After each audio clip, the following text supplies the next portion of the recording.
Mateus, especificamente, que eu notei que alguns homens, alguns pais, eles levaram seus filhos a Jesus. Alguns deles foram a Jesus pedindo oração. Nós vamos ver aqui alguns homens e poucas mulheres, mas o que me chamou a atenção foi ver homens, chefes de família buscando ao Senhor. E aqui, Jesus está numa localidade com uma grande multidão de gente que vinha para receber dele o quê? Milagres, bênçãos, curas. E muitas crianças vêm ao Senhor. É muito provável que essa multidão de crianças, irmãos, que estavam ali diante do Senhor, elas tenham sido trazidas pelos seus pais. Porque tantas crianças, elas não andariam no meio de multidões sozinhas, por elas mesmas. Não é? Seria uma irresponsabilidade dos seus pais deixar as crianças no meio de tanta gente. Então é provável que esses pais tenham trazido seus filhos para que Jesus pudesse impor as mãos e lhes abençoar. E Jesus então abençoa aquelas crianças, diz para os discípulos não se preocuparem, não estorvar as crianças de virem até ele, porque das tais, não é o reino dos céus. E Jesus continua a caminhar depois de abençoar as crianças e encontra-se com ele um jovem, que lá no Evangelho de Lucas diz que era um príncipe, uma pessoa muito importante. Provavelmente era importante no governo, importante na sinagoga, era uma pessoa muito rica. E ele vem ter com Jesus e pergunta, bom mestre, o que eu faço para ser salvo? E Jesus disse para ele, você precisa cumprir a lei de Moisés. E ele fala, Senhor, mas tudo isso eu tenho feito desde a minha infância, desde a minha meninice. Irmãos, hoje, segundo a lei judaica, uma menina, uma rapariga, ela passa a maioridade com 12 anos. E um rapaz passa a maioridade com 13 anos. Lá nos tempos antigos, quando a criança já começava a falar, os pais, especialmente os pais homens, os pais, não as mães, começavam a ensinar aos seus filhos o Shema Israel, lá de Deuteronômio capítulo 6. Ouve Israel, o Senhor nosso Deus é o único Senhor. A criança começava a falar, com quantos anos você acha que uma criança já começa a falar? 1 aninho, não é? Então, a criança com 1 aninho, ela já começava a memorizar o Ouve Israel. O Senhor, nosso Deus, é o único Senhor. E o pai de família tinha a responsabilidade de pelo menos 30 minutos por dia. Pegar o seu filho e ensinar as Sagradas Escrituras. Vem cá, filhinho, senta aqui. Papai vai ensinar agora Gênesis 1. No princípio, criou Deus os céus e a terra. Agora, filhinho, você vai memorizar o Salmo 23. Claro que naquela época não tinha nada disso que nós temos hoje, né? Tudo compilado, tudo com temas, capítulos, versículos. Não, vem cá, filhinho, olha o que Davi escreveu. O Senhor é o meu pastor, nada me faltará. Mas como as mães, elas passavam mais tempo com os filhos, claro que elas também ensinavam para os seus filhos, não é? Como eles poderiam chegar até Deus. Irmãos, a responsabilidade dos pais é tremenda. Paulo, ele fala para Timóteo, muito interessante, porque Timóteo ele era um jovem, não é? Paulo estava treinando, estava capacitando, formando em Timóteo um pastor, um líder. E Paulo fala para Timóteo, lá em 2 a Timóteo 3,15, diz assim, e que desde a tua meninice, desde a tua infância, sabes as sagradas escrituras que podem fazer-te sábio para a salvação, pela fé que há em Cristo Jesus. Agora eu pergunto para você, Timóteo era um jovem que sabia as sagradas escrituras, conhecia bem, e não só conhecia como praticava, porque senão o apóstolo Paulo não ia confiar tanta responsabilidade em suas mãos. Eu pergunto para você, quem ensinava para Timóteo as sagradas escrituras se o seu pai era grego? O seu pai não era crente? Aí a própria palavra nos responde. Porque Paulo fala lá no capítulo 1, de 2 Timóteo, capítulo 1, verso 5, trazendo à memória a fé não fingida que é em ti. Olha só. Timóteo era autêntico na sua fé, Timóteo era piedoso. Havia nele uma fé não fingida. Ele não era crente só para fazer os outros pensarem que ele era muito bom, não. Trazendo à memória a fé não fingida que há em ti. A qual habitou primeiro em quem? Na tua avó Lóide. E na tua mãe Eunice. E estou certo de que também habita em ti. Você vê a sua responsabilidade como avó, como avô? Não é só os seus filhos que o Senhor dá a responsabilidade de você conduzi-los ao Senhor, mas é também os seus netos. Porque aqui é a avó, e você sabe, na Bíblia quando põe o nome é porque a situação é muito séria, é muito importante. Há muita situação importante na Bíblia que nós não sabemos o nome das pessoas, dos personagens. São importantes também. Mas quando põe o nome é porque realmente foi um marco, uma inspiração. Algo que se tornou um memorial para gerações futuras. E Paulo está dizendo aqui, Timóteo, você sabe a palavra, você tem uma fé não fingida, a sua fé é verdadeira. Por quê? Porque essa fé foi ensinado para você pela sua avó Lóide, pela sua mãe Eunice. Irmãos, Jesus com 12 anos de idade, onde ele estava? Onde ele foi encontrado por José e Maria? Em Jerusalém, no templo. Conversando e discutindo com os doutores sobre as Escrituras. É claro, quem ensinou as Escrituras para Jesus enquanto homem? Quem ensinou a palavra para Jesus enquanto homem? Porque Jesus era 100% homem. José e Maria.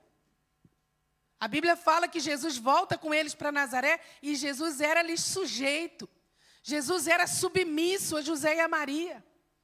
Jesus recebia deles as instruções, os ensinamentos, não é?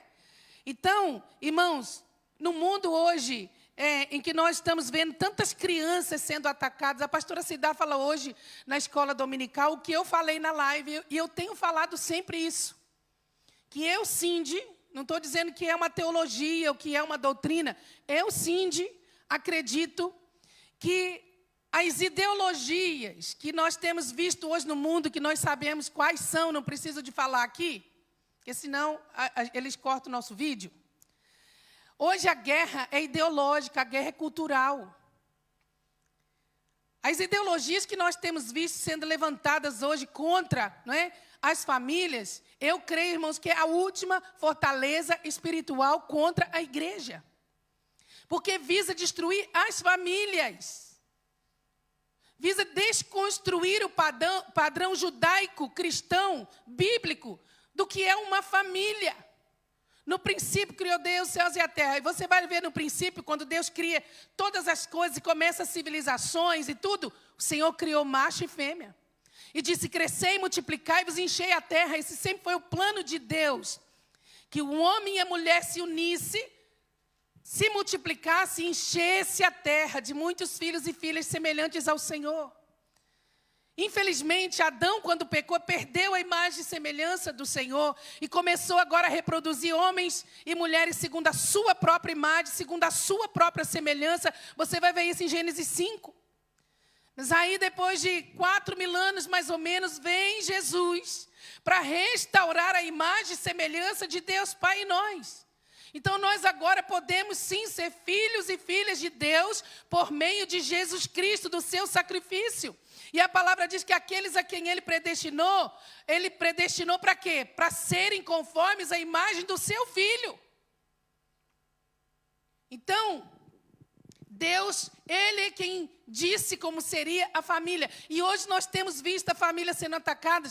E olha, não são só os adultos. O ataque hoje, irmãos, o ataque hoje tem vindo de todos os lados e de todas as formas contra as crianças. Pai e mãe, presta atenção. Os seus filhos estão crescendo muito rápido. Hoje o lixo tecnológico está sendo aí, sabe, a comida do inferno para destruir a mente das crianças com tantas informações. Pastor Eduardo outro dia falou aqui, hoje uma criança de 2, 3 anos tem mais informação do que um imperador chinês lá na época dos imperadores. na época de César, na época de Herodes. Hoje as crianças têm mais informações que esses grandes homens da história, irmãos. Então, isso tudo tem vindo para causar um estrago terrível nas mentes, nas crenças e nas relações das crianças. E os pais precisam de estar atentos. Você que é pai, mãe, avô, avó, tio, tia, padrinho, madrinha. Porque essa palavra é para todos nós. Nós podemos ser agentes de Deus para ajudar as famílias a serem um território do céu na terra. Essa parte território do céu na terra eu tirei do livro da doutora Ilma. Depois você pode ir lá assistir a live, se você não conseguiu, foi na sexta-feira. E no domingo passado nós tivemos uma reunião, nós não, né? O Ministério Infantil teve uma reunião do Ministério. Inclusive o José já subiu. Agora os meninos aí de colo já podem, né, subir, os que são maiorzinhos, assim, tipo 1 ano e meio, 2 aninhos, já pode subir, porque temos já estrutura para eles. E eu lembro que eu coloquei lá em cada prato, né, eles foram tomar o pequeno almoço, eu pus em cada prato esse pensamento que diz assim: preparar-se com zelo e responsabilidade para ministrar aos pequeninos é amar com todo o coração a próxima geração de homens e mulheres tementes a Deus. Não é só ir lá em cima dar brinquedo, não é só lá em cima dar um papelinho para a criança ficar lá escrevendo. Irmãos, é ter a responsabilidade de que aquela criança ali é um potencial presidente da República. É um potencial primeiro-ministro, é um potencial líder das Nações Unidas, é um potencial médico, é um potencial pastor, é um potencial missionário, é um potencial advogado, é um potencial juiz. E nós vamos ver essa criança amanhã como? Eu lembro-me de uma história de um soldado, ele estava à morte no campo de batalha, e ele manda chamar o capelão. O capelão vem, ele sabia que estava ali agoniando, que ele ia morrer. Ele disse: eu só queria que você escrevesse uma carta em meu nome. Para a professora da escola dominical, quando eu era criança, ela dava aula nas classes da escola dominical, e ela sempre fazia o apelo à salvação. Com muito amor, ela perguntava quem de nós, crianças ali na salinha, quem de nós queria entregar a vida para Jesus? E eu quero que você diga para aquela professora que eu morri com Cristo. Eu morri com Cristo porque num daqueles dias eu entreguei minha vida para o Senhor. E o capelão manda aquela carta, aquela irmã recebe aquela carta e ela chora, ela escreve uma carta de volta para o capelão. Aquele rapaz já tinha morrido. Ela diz assim: eu tenho de pedir muito perdão a Deus. Porque ainda na semana passada eu fui no pastor e entreguei minha função como professora da escola dominical das crianças, porque eu estava frustrada. Eu estava achando que meu trabalho não tinha razão de ser, não tinha resultados, eu não via frutos no meu trabalho, mas eu vou falar com o pastor, eu quero voltar. Irmãos, nós nunca sabemos até onde vai a semente que nós lançamos na vida de uma criança, na vida de um kid, na vida de um adolescente. Nós não imaginamos onde aquela semente vai chegar. E agora eu quero dizer para você, não é pai? Quantos pais nós temos aqui? Levanta a mão. Pai, avô, padrinho, tio. Quero dizer para você, homem de Deus, seja o cabeça da sua família. Ao homem foi dado o dever e o privilégio de ser sacerdote do seu lar. Sabe o que Paulo fala lá? E eu achei incrível que a doutora Ilma escreveu sobre isso. Em Efésios capítulo 5, no versículo 23, Paulo diz assim: porque o marido é a cabeça da mulher, como também Cristo é a cabeça da igreja, sendo Ele próprio o Salvador do corpo. Olha como a palavra do Senhor compara você, homem de Deus. Você tem esse privilégio aqui de ser não só o cabeça da sua casa, mas de ser o salvador do corpo, de ser o salvador da sua família. Pastora Cindy, mas isso é muito forte. Irmãos, o apóstolo Paulo já diz: isso é um mistério. É um mistério. Capítulo 5 de Efésios, ele fala para as famílias como é que os pais têm de se portar, como é que as mães têm de se portar, como é que o marido e a esposa têm de se portar um diante do outro, e como é que eles têm de se portar perante os filhos, e como os filhos têm de se portar perante seus pais. E quando ele vai falar da comparação, não é, de Cristo com a sua noiva, a igreja, e o marido com a sua esposa, ele fala, grande é esse mistério, mas eu digo que em relação a Cristo e a igreja. Mas agora aqui o Senhor está dizendo assim, Jesus é o cabeça e Ele é também o salvador do corpo. Então você que é homem de Deus, deixa eu dizer isso para você. Você é o salvador do corpo. O salvador com letra minúscula, não para salvação. Não é? Você não é o salvador do mundo. Mas eu quero que você entenda aqui o seu papel como cabeça da sua família. Porque, irmãos, algo que me preocupa muito é que nós estamos só olhando o estrago que o diabo está fazendo lá fora. E não estamos reparando o estrago que ele está fazendo de fora para dentro. Por que você acha que a igreja hoje está sem unção? Por que você acha que hoje a igreja não tem curas e milagres mais? Por que você acha que o povo hoje não é batizado no Espírito Santo? Por que você acha que o povo hoje não recebe Jesus com lágrimas nos olhos? Porque está faltando poder, nós estamos olhando muito lá fora. Olha os estragos que o diabo tem feito. Olha as ideologias, olha a cultura, olha como esse mundo está perdido. É sim, a gente sabe que o mundo jaz no maligno, não tem jeito de mudar isso. Agora, nós não podemos perder a visão daqui de dentro. Não podemos perder a visão de dentro da nossa casa. Agora, como é que você, marido, você pode se tornar o salvador da sua família? Faz assim comigo, ó. Salvador entre aspas. Como é que você vai ser? Olha, primeiro, trazendo Jesus para a sua casa. Você vai ser o salvador do corpo, trazendo Jesus para a sua casa. Não tem jeito de terceirizar isso. Não tem jeito de você terceirizar a presença de Deus na sua casa. Não tem jeito de você achar que só porque vem à igreja uma vez por semana você vai trazer Jesus para a sua família. Não. Não tem jeito de você trazer seu filho uma vez na semana na igreja e achar que a igreja é responsável por doutrinar, por discipular seu filho. A igreja é sua parceira. A igreja não tem a responsabilidade sobre seus filhos, é você que tem. Então, como é que Deus, lá no Egito, quando enviou a 10ª praga, a morte dos primogênitos, como é que Deus livrou os filhos de Israel, irmãos, da morte? Mandando os chefes da família colocar o sangue do cordeiro nos umbrais das portas. Aqueles homens, aqueles chefes de família que fizeram assim, eles tiveram dentro de casa o quê? O cordeiro, estavam se alimentando do cordeiro, havia vida. Quando o anjo da morte passou sobre o Egito, ele não entrou lá, porque ele viu o sangue nos umbrais. Aqueles homens tinham trazido o sangue do cordeiro para as suas famílias. Eles tinham trazido o cordeiro para alimentar a sua casa. Mas quem não fez assim, experimentou o quê? A morte. A dor da separação dos seus filhos. Então, deixa eu dizer uma coisa para você, homem de Deus. Uma mensagem pastoral nessa manhã. Tome autoridade na sua casa. Desligue a televisão. Desligue as redes sociais. E pelo menos 30 minutos por semana. Depois ele vai aumentando. 30 minutos, 2 vezes por semana. 30 minutos, 3 vezes por semana. Filhos, me dê um telemóvel aqui.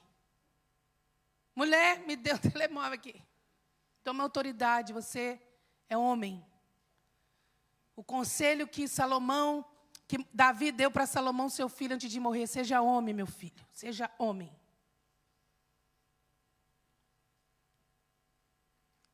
Seja homem na sua casa, não seja autoritário. Não é por força, não é por violência, é pelo meu espírito, diz o Senhor. Mas tome a autoridade de Deus na sua vida. Não autoritarismo, mas autoridade. Vem cá, nós vamos agora sentar e nós vamos buscar o Senhor. Só que em Mateus, olha, encontrei aqui o pai do lunático, daquele menino endemoniado. Jesus, o meu filho está endemoniado, Senhor, ajuda. Jesus vai e liberta o menino. Jairo, com a sua filha à morte na cama.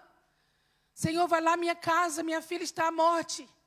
Jesus vai na casa dele e ressuscita a sua filha que já havia morrido quando Jesus lá chega. O centurião que tinha um servo enfermo, era muito provável que ele tratava aquele servo como um filho, porque ele vai até Jesus e pede: Senhor, o meu servo está muito enfermo. Manda só uma palavra do Senhor e meu filho vai ser curado. E realmente Jesus mandou uma palavra, porque viu tanta fé naquele homem. Sabe, você é um homem de fé. Nós vemos sim também aqui algumas mulheres, não é, em Mateus, clamando pelos seus filhos. Nós vemos a mulher cananeia, por exemplo, que pede Jesus pela sua filha, que também estava endemoninhada. Nós vemos aqui a mulher de Zebedeu, que pede lá por João e Tiago, para que quando Jesus ele se assentasse no seu trono, ele colocasse seus 2 filhos, né? Tadinha, irmãos, mas ela foi lá e intercedeu, Senhor, quando o Senhor manifestar lá a tua glória no teu reino, coloca lá o João e o Tiago, um de cada lado, Senhor. Mas ela estava lá orando, não é? Então, em nome de Jesus, sabe, traga Jesus para a sua casa. Uma outra forma de você ser o salvador do corpo é sendo um exemplo de homem de Deus.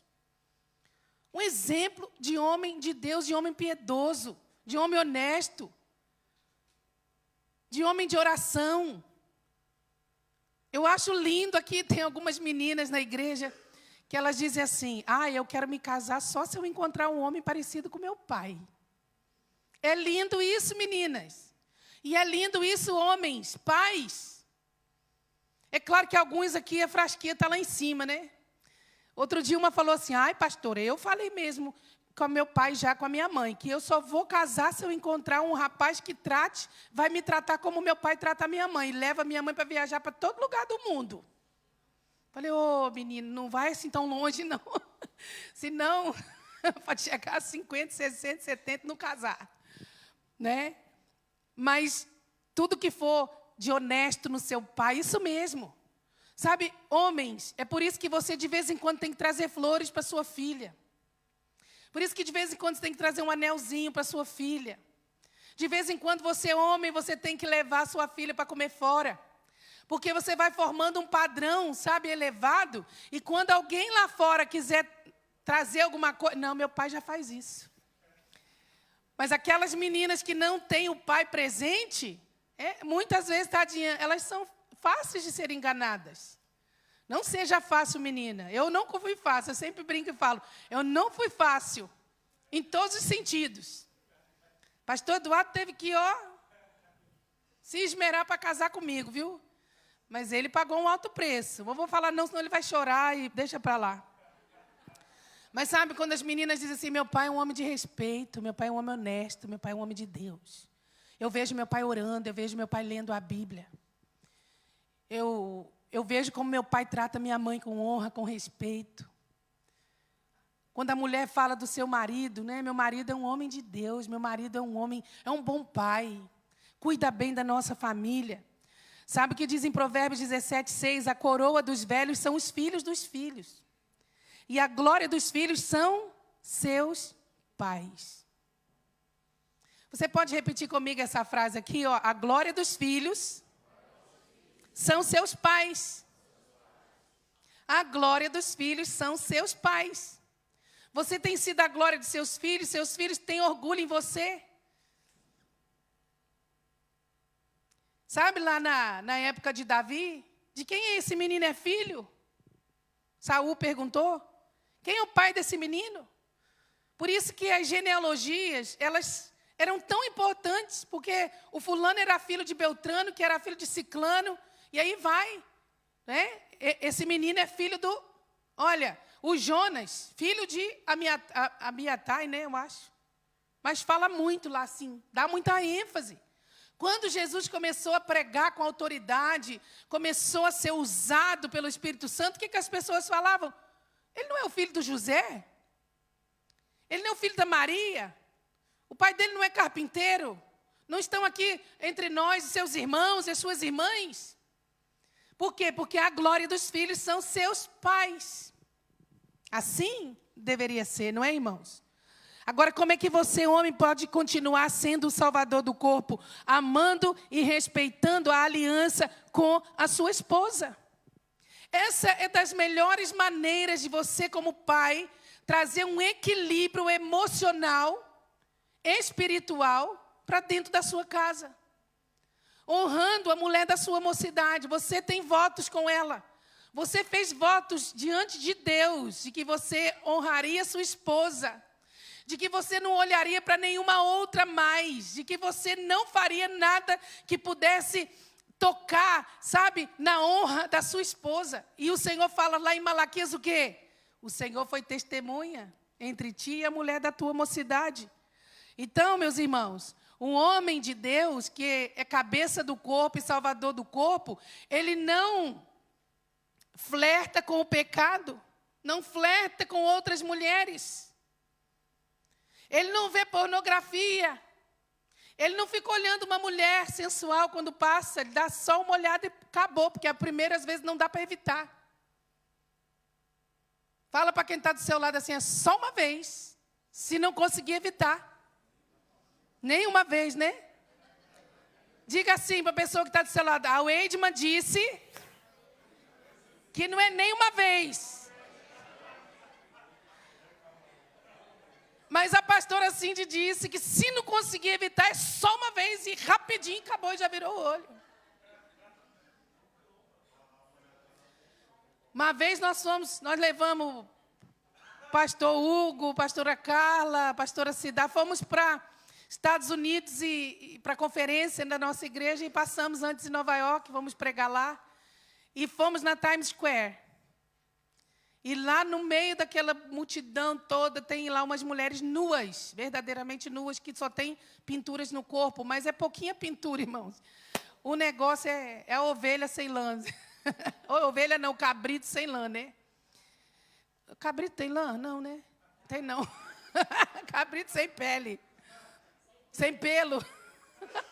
Eu estou terrível hoje. Aí, quando esquecemos que ali tinha aquelas mulheres que ficavam sempre ali, que nós já fomos muitas vezes lá.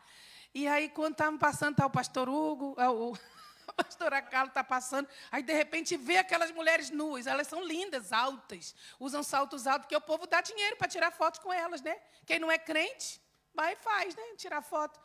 Aí está passando, o pastor Hugo olha assim, aí vira o olho, e aí o pastor Eduardo fala assim, eleva os meus olhos para os montes, de onde me virá o socorro. Hugo, aqui tem que ser assim, Hugo. Mas irmão, tem coisas que não dá para evitar, mas tem que tirar, porque os olhos são a candeia do nosso corpo. O diabo estava logo ali. Então tem mesmo que, sabe, cuidado com o sexo oposto. Cuidado com a forma como você lida com outras mulheres no seu trabalho, outras mulheres na escola. Eu não sei, isso não é só para quem é pai, isso é para todos os homens. E hoje em dia não é só cuidado com o sexo oposto, né, irmãos? Irmãos, entenderam o que eu quero dizer, né? Nós estamos num mundo difícil, irmãos. Dias trabalhosos. E nós, mulheres, também, nós temos de cuidar como nós lidamos com o sexo oposto. Se não é nosso marido, se não é nosso pai, se não é nosso irmão, nós devemos evitar ficar sozinha. Mulher de Deus não fica almoçando com um amigo que não é seu marido. Não, irmãos, nós temos de ser prudentes. Como simples como as pombas, mas prudentes como as serpentes. Fugir da aparência do mal, porque a carne é fraca. A carne não é forte, a carne é inimiga de Deus. Jesus disse, o espírito está pronto, mas a carne é fraca. Foi Jesus que declarou isso. Outra forma de você ser o salvador do corpo é vigiando o que os seus filhos fazem. Aí você que é filho aí menor de idade, nós temos aqui alguns filhos menores de idade, vão ficar assim... Menor de idade... Menor de 18 anos. Mas, legalmente, não é até os 21? Não é, gente? Certas coisas são 18. Diga assim para a pessoa que está do seu lado. A Cleusa disse quer até morar dentro da nossa casa. Diga assim, a pastora Cindy disse também. Lá em Mateus, capítulo 3, eu não vou ler o texto, Jesus ele fala assim, olha, o reino dos céus é semelhante a uma semente que o chefe de família lançou na terra, uma boa semente lançou na terra, e ele foi dormir, foi descansar. E quando estava tudo calmo, veio o inimigo e semeou joio. Mas eles não repararam. Só quando cresceu a plantação é que eles viram. Uau, tem muito joio no meio do trigo. Aí os servos foram lá no Senhor e disseram, Senhor, e agora?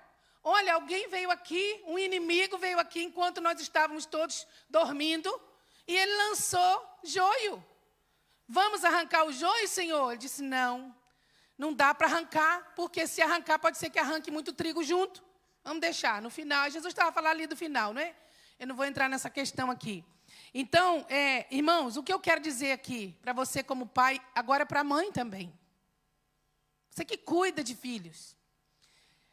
Enquanto você dorme, enquanto você não vê, enquanto você, sabe, não tem aquela percepção, aquela sensibilidade e também aquela assertividade, o inimigo está jogando joio na mente dos seus filhos.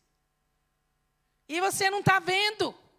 Os filhos do diabo estão plantando muito joio nessa guerra cultural ideológica na mente dos seus filhos. E você tem o dever de supervisionar aquilo que os seus filhos veem. Com quem os seus filhos estão interagindo. A psicologia moderna diz o quê? Não, os pais não têm que invadir a privacidade dos seus filhos. Não pode bater, não pode castigar, não pode entrar na privacidade dos seus filhos. Irmãos, para com isso. A psicologia de Deus é a Bíblia, a palavra de Deus. Você está fazendo isso por amor aos seus filhos e por amor à próxima geração. Para que a sua casa e a casa dos seus filhos e dos seus netos depois sejam um pedacinho do céu na terra. Então, os seus filhos têm direito a ter intimidade, sim, mas não privacidade, se eles são menores de idade. Intimidade é estar tomar banho? Por que você vai lá ficar querendo ver o que está fazendo? Está orando, quer ir lá ver o que o jovem lá ou a criança está falando com Deus. Intimidade, todos nós temos de ter direito a ela. Agora, privacidade, não.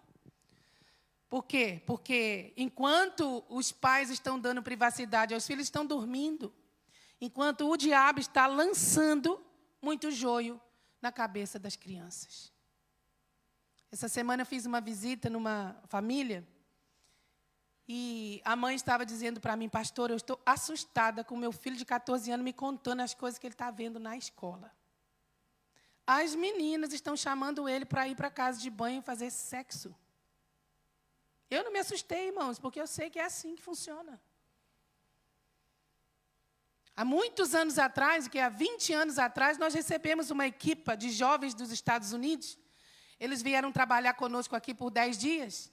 E um menino, adolescente, de uns 14, 15 anos, puro, casto, esperando se casar, no dia que se casar, para se entregar a uma mulher virgem. Nós levamos eles a fazer um trabalho na escola, lembra, pastora Cidá, lá em Monte Lavar? Já falei o nome do lugar.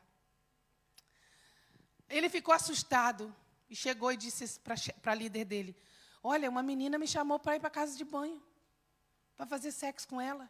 A menina devia ter 12 anos, ele disse. Aí ele disse para ela assim, não, mas eu sou virgem. Ela disse, eu não tem problema não, eu tiro sua virgindade. 12 anos, irmãos. E quantas dessas meninas de 12 anos que não conhecem a Deus, que suas famílias estão como o mundo jaz no maligno, estão lançando joio na cabeça das suas filhas e dos seus filhos de que isso não tem nada a ver. Basta você olhar as estatísticas de quantas meninas de 11 anos, basta menstruar, já ficam grávidas. Está diante dos nossos olhos, irmãos. E como igreja nós vamos fechar os olhos para isso? Não, não e não. Sabe o que as meninas estão falando na escola para as suas filhas? Beijar na boca, menina com menina, não tem problema. Ah, experimentar um pouquinho aqui desse cigarrinho, dessa maconha. Não tem problema, é só para você experimentar. Olha, não tem problema, você mente para os seus pais, é uma vez só. E isso tudo longe de você. Você vê a responsabilidade de você como pai e mãe, de serem homens e mulheres de Deus, para que seus filhos tenham temor, e quando eles forem colocados diante dessas situações, eles se lembrarem do que você ensina para eles em casa. Sem contar de outras coisas, né, irmãos? Jogos infernais que as crianças se envolvem, e tantas outras coisas, não é? Então, assim, isso é a pastora Cindy, tá? A pastora Cindy acha que seu filho menor de idade, enquanto não conquistou sua confiança, não deve levar telemóvel para o quarto. Não deve levar telemóvel para o quarto. Tem que ser monitorado. O que seu filho vê, o que o seu filho faz, com quem seu filho fala. 90% das crianças hoje estão conectadas. Não assusta, irmãos. Não assusta. 90% das crianças estão hoje no mundo virtual. Agora você imagina, quantos pais estão ali precisando de conversar, de fazer alguma coisa para... Antigamente, irmãos, não muito antigamente, quando eu via minha mãe cuidando dos meus irmãos, para uma criança ficar quieta, colocava uma chupeta, uma xuxa com açúcar ou mel. A criança ficar quietinha. Agora a criança, para ficar quieta, vai lá e dá um iPad, um tablet, um telemóvel. E você sabe quantos por cento do dia dessa criança é passado, às vezes, com um telemóvel? 30%, 40%. E se ela passa mais 30% dormindo, o que sobra para ela conviver com a família, jogos interativos que vão ajudar no desenvolvimento intelectual. A coisa é séria, irmãos, é muito séria. E quantos jovenzinhos aí em grupos de WhatsApp, a gente vê isso todo dia. Nudes, rapazes que entram para falar com as meninas, manda aí uma fotinha aí, ovelhinha, agora sim, ovelhinha sem lã. Ai, que horror, irmãos. Eu sei do que estou dizendo.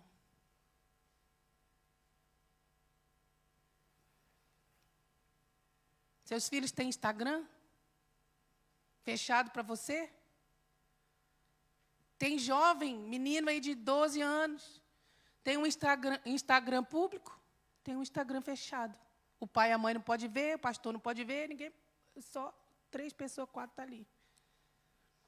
TikTok, eu não tenho, nem quero ter, mas, olha, você que é pai e mãe deve ter para você ver o que seus filhos andam fazendo.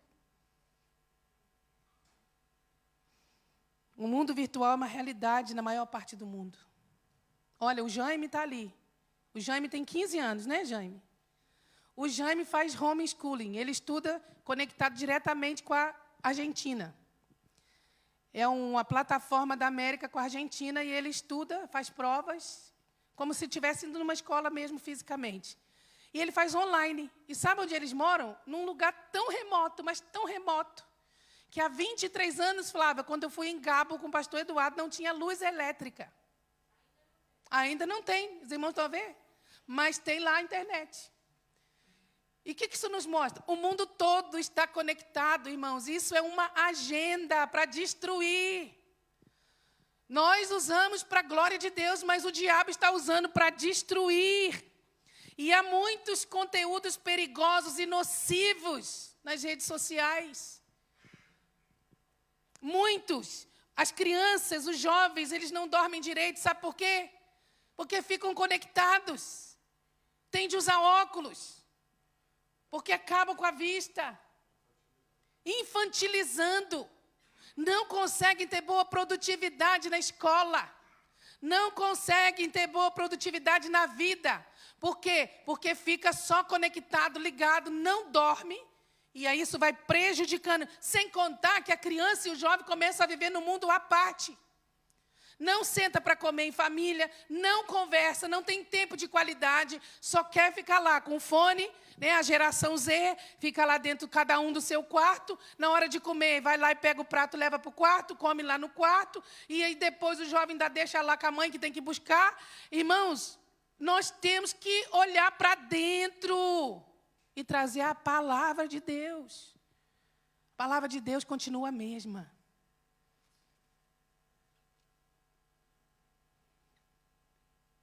Muitos jovens desenvolvendo transtornos, ansiedade, síndrome do pânico, obesidade, medo. Perdendo o senso da realidade. Porque o jovem começa a ver o mundo virtual achando que aquilo ali é um padrão. Eu quero isso para a minha vida. Eu quero esse mundo de faz de conta para a minha vida. Eu quero esse mundo de Cinderela para a minha vida. Aquele mundo lá que você vê, tudo mentira. Você vê aquelas pessoas linderérrimas maravilhosas?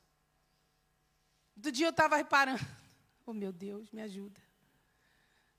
A gente é terrível, irmãos. Todo dia eu vejo muito uma amiga minha, né? Nas redes sociais. Tão bonita, alta assim, tal, foto, tal. Outro dia eu estive com ela, eu olhei para ela assim, ó.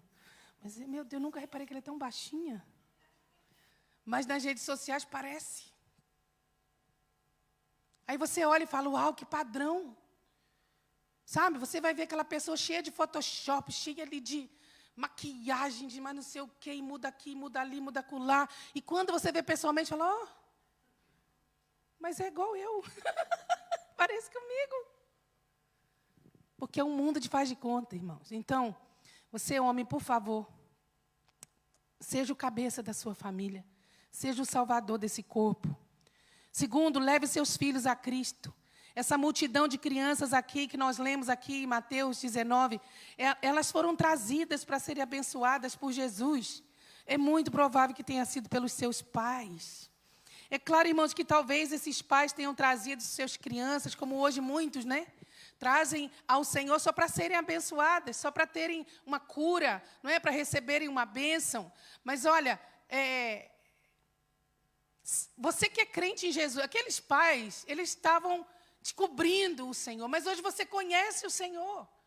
Não traga seu filho a Jesus só para que ele receba um presente no Natal, para que ele receba um presente no dia dos anos, se ele se portar bem. Não. Apresente Jesus para os seus filhos. Leve os seus filhos a uma decisão de aceitar ou rejeitar Jesus. Não deixe isso para a igreja. Não deixe isso para a professora da escola dominical, embora ela vá fazer. Em casa, leve seus filhos ao Senhor. Sabe como esses pais aqui, eles trouxeram essas crianças ao Senhor. Deixa eu dizer uma coisa para você. Você que tem familiar, você que tem amigos. Deixa eu dizer, isso não é só para nós, né? Pais, eu não sou mãe, mas eu falo para nós, assim, na coletividade. Apresente o céu e o inferno para as pessoas. Não apresente só o amor de Deus, apresente o amor e a severidade de Deus. Apresente para os seus filhos as consequências de se viver longe de Cristo. Mostre a realidade, faça a sua parte, lance a semente e não vá dormir deixando o diabo lançar joio, não. Chegue na frente. Dê o primeiro passo e diga, não, isso aqui é território do céu. A minha família é família de Deus, a minha família é bênção. Você vê uma menina, né, como a Fernandinha aqui ministrando louvor, ela pula, ela dança, ela canta, mas ela tem unção. Porque ninguém consegue abrir o céu se não tiver unção, irmão. Pode ter muita performance, mas se não tiver unção, não adianta. E outro dia eu e o pastor Eduardo fomos fazer visita a um casal, e ele disse assim, pastora Cindy, eu já tenho minha nora preferida. Quem é? A Fernandinha. É mesmo? Uau! Fernandinha, já está sendo comentada nas mesas das famílias. Por quê? Porque os pais querem o melhor para os seus filhos. Não é verdade? Então, não, tem que orar muito. Ih, Jesus. Diga assim, o pai, o pastor Deus, ele falou que tem que orar muito. Não deixe o seu filho dormir em casa no domingo de manhã. Acorda a sua família. Não negocie dia de culto. Sabe uma coisa que eu acho bonita aqui na igreja em relação a Ana Lopes? Ela é avó. Ela já não tem poder mais de decisão na vida das suas filhas, que elas já são maiores de idade. Mas todo culto ela está trazendo a neta. Um dia ela vai olhar para essa neta sendo usada pelo Senhor e vai dizer, valeu a pena não deixar, valeu a pena não dormir, valeu a pena semear boa semente. É assim, irmãos. Nós temos que ir na contracultura desse mundo. Os pais do jovem rico, sim, lhe ensinaram a lei de Moisés, mas não lhe ensinaram a tirar aquele ídolo chamado riqueza do seu coração. Porque eles só conheciam a religião, eles não conheciam a Jesus, você conhece.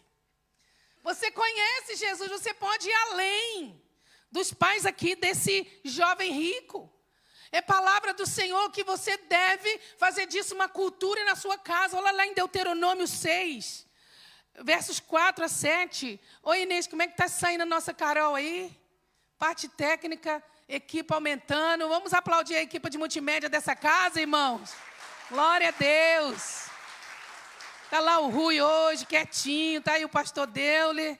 Está aí o povo aí trabalhando. Você está aqui, você não sabe para isso tudo funcionar, para as pessoas estarem recebendo em casa, o que tem que ser feito, né, aqui para a gente colocar tudo em ordem. Então, vamos lá, Deuteronômio, capítulo 6, verso 4. Ouve, Israel, o Senhor nosso Deus é o único Senhor. Amarás, pois, o Senhor teu Deus de todo o teu coração, de toda a tua alma, de todas as tuas forças, e estas palavras que hoje te ordeno estarão onde? No teu coração. E as ensinarás a teus filhos, e delas falarás assentado em tua casa. Olha a cultura. Não é na igreja. E delas falarás assentado em tua casa. É na mesa, é na sala, é na varanda, é na piscina. Você vai falar a palavra de Deus. Andando pelo caminho, deitando-te, levantando-te. Vai deitar? Filho, antes de você dormir, vem cá, vamos ler aqui um versículo. Põe a mão lá e ora. Abençoa seu filho. E vai formando uma cultura para a terceira forma aqui, ó, de salvar a casa. Construir memoriais. Ao ano passado, nós tivemos aqui uma reunião das mulheres, e eu lembro de ter falado exatamente sobre memórias e memoriais. Vocês lembram, meninas? Quero lembrar para as meninas que dia 7 de fevereiro nós vamos ter aqui um encontro nacional de mulheres. É uma quarta-feira. Nós não vamos fazer todo mês, mas nós vamos fazer de vez em quando. Então, marca aí na sua agenda, já tem até aí o quadrinho, né, da reunião das mulheres. E eu lembro que eu falei sobre memoriais e memórias, né? Então, o que são memórias? São lembranças, recordações. Às vezes são boas, às vezes são mais. Mas o que são memoriais? Irmãos, memoriais são coisas que nós fazemos em casa repetidamente, que vão se tornando uma cultura para as próximas gerações. É como se fosse um altar que nós vamos edificando.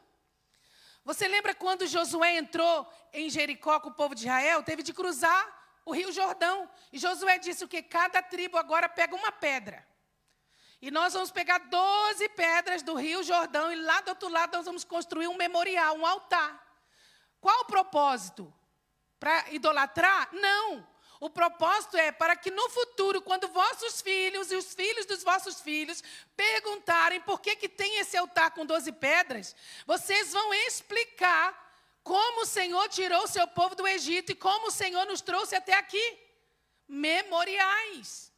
Então, você como pai, você como mãe, precisa de construir memoriais em família.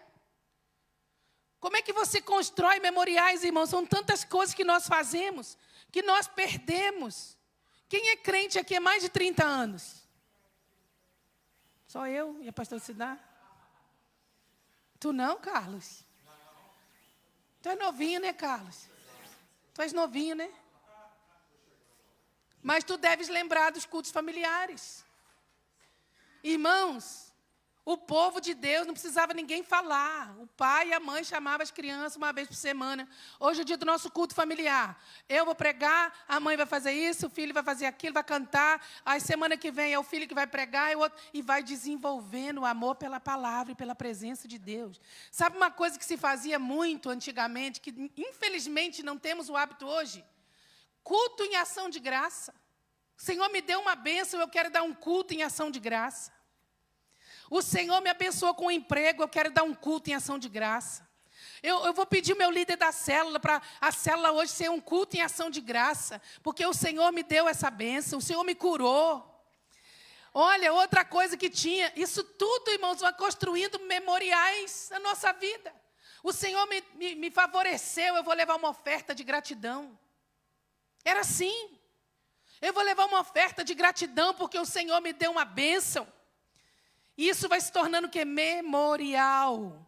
Olha, outra coisa bonita que tinha antigamente, que eu não vejo as crianças fazendo, é pedir a bênção aos pais. Bênção, pai. A bênção, mãe. A bênção, avó. A bênção, avó. Aí o avô fala o quê? Deus te abençoe, meu filho. E como diz no livro da doutora Emma, isso se torna mais do que um ritual, isso se torna uma profecia. Palavra profética. Porque o pai vai abençoando o filho. Você tem o hábito de sair em férias com sua família? Faça isso. Como, pastor? Eu não tenho condições. Coloque isso como alvo, o Senhor vai te dar condições. Não pode ir para longe, vai para perto. Não pode ir uma semana, vai 2 dias. Mas construa memórias, sente-se à mesa. Come família, não aceite que cada filho fique num quarto. Na hora da comida, vamos todos comer juntos e não quero telemóvel ligado na mesa. Para Cindy também.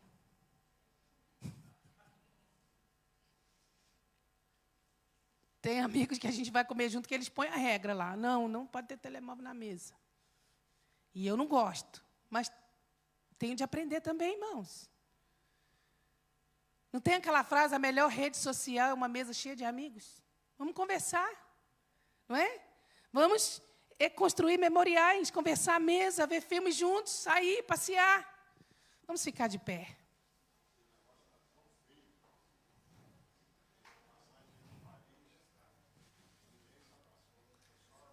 Verdade, pastor Eduardo está lembrando aqui, ó.